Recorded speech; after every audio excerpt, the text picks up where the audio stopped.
We have a very special guest with us on this segment of Welcome Home. You know, there are lots of organizations who are serving the homeless and those who are in need all throughout Central Florida, and they're all doing a great work. But the ministry that we really want to promote today is very unique. And Allen Harden is here with us to talk to us about the Orlando Rescue Mission and what makes it unique. He's the president and CEO, and I want to welcome you, Allen, to Welcome Home. Well, thank you very much. I appreciate being here.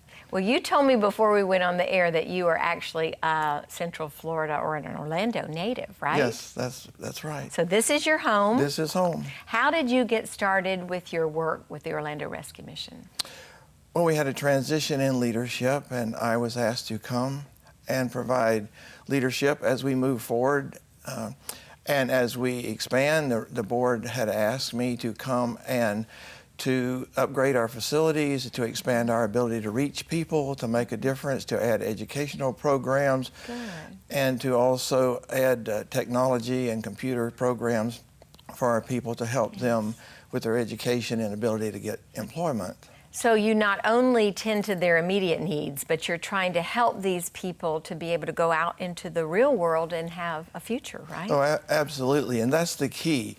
That for the past 65 years, we have been here in our community helping our homeless, hurting, hungry neighbors to reestablish themselves, to become self-sufficient, to be able to care for themselves, and most of all, to have hope for the future through a relationship with Jesus Christ. Well, that makes you unique in and of itself, just the fact that you are really introducing these people to Jesus Christ. Absolutely. Are there other things, Allen, that make your center unique from some of the other homeless centers? The key is that so often we just simply provide for their immediate needs. We provide food, clothing, and shelter.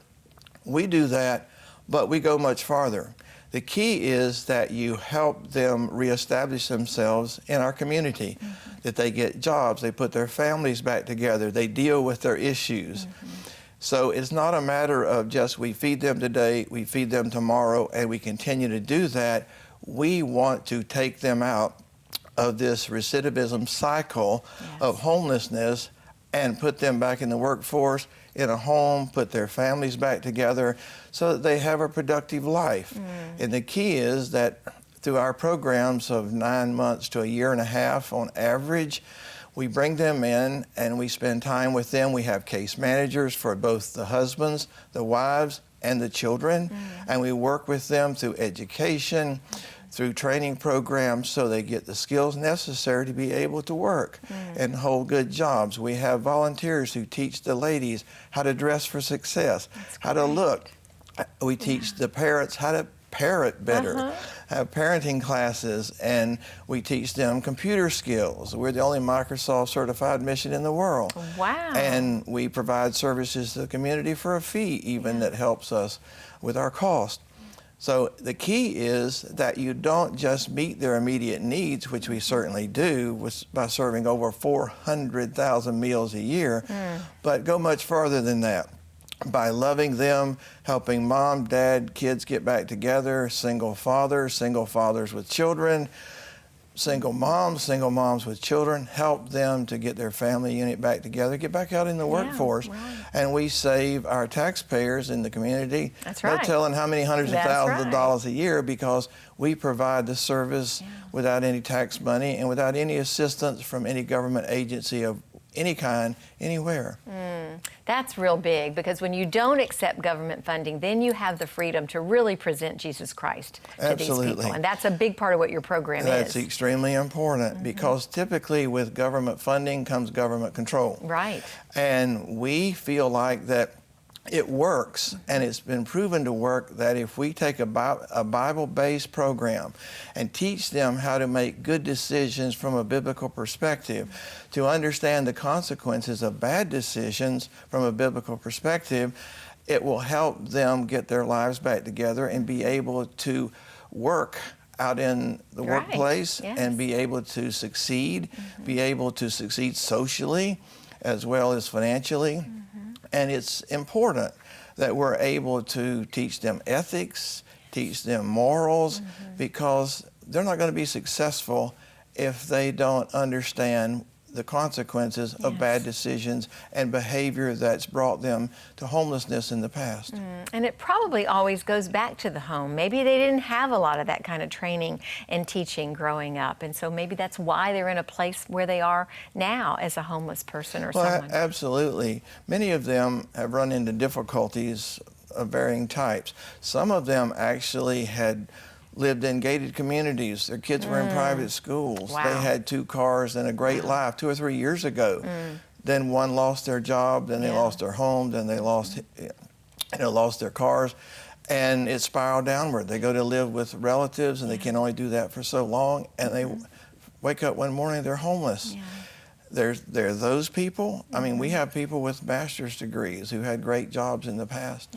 And then we have people who are on the street. We have people who maybe have had drug addictions and they've lost their jobs, they've lost their families, they're living on the street for one reason or another. But many of these people, most of these people, don't want to be living like that. Yes, there are some which are structurally homeless, but most people come to us and say, help me. Help me get our lives back together. You know, help us.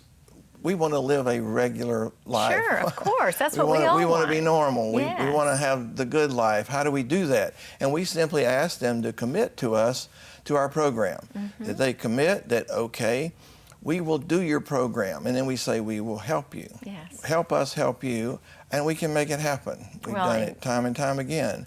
Let's hear about one of those. We love life-changing stories here at Good Life 45. Can you give us an example of a success story? Oh, absolutely. We've had several families. One in particular, we just started having single fathers with children, one of the few facilities in the country that does that.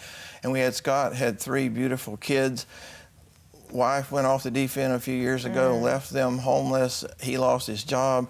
He shows up here, and we worked with him so he get a job. With the kids, we worked with them. They were in school. We have an early learning center that teaches them. We also have an educational center for the summer that has programs. So our kids are in educational programs constantly when they're not in public school. And Scott was able to, over a period of time, get enough money saved up. We require them to save 75% of everything they make, so that when they leave, they've got money to pay for their rent, a place to stay, get a home. And Scott was able to do that and take his 3 kids and go back home where he had family that knew him and got his own place and got back out in the workforce and the kids back in school. It's a great story. Probably one of our most compelling stories is the one of a little boy we all love so dearly called Tatum.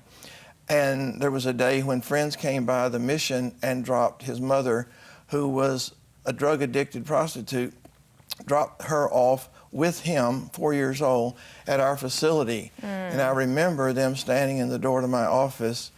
She was dressed in just almost looked like a sheet and smelling terrible. And the little boy had her around the leg and was clinging to her.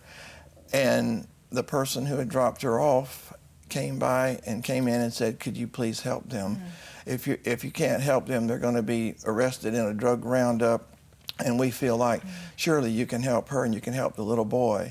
And we worked with them for over a year. We tried to help get her off drugs, different things. We even got her into government programs and what have you, and worked with her and the little boy. And we were never able to save her, but we saved Tatum. Saved the little boy. And that's now great. He is with loving parents, Good. and who happens to actually be family to his mother, who just for whatever reason, who could never get away from it. She just could not get away from it. Well, I can see the passion in your eyes. I know you love what you're doing there. Allen Harden, President and CEO of Orlando Rescue Mission. If you would like to be more involved in this ministry, there's information for you at the bottom of the screen. Thank you again so much for this information.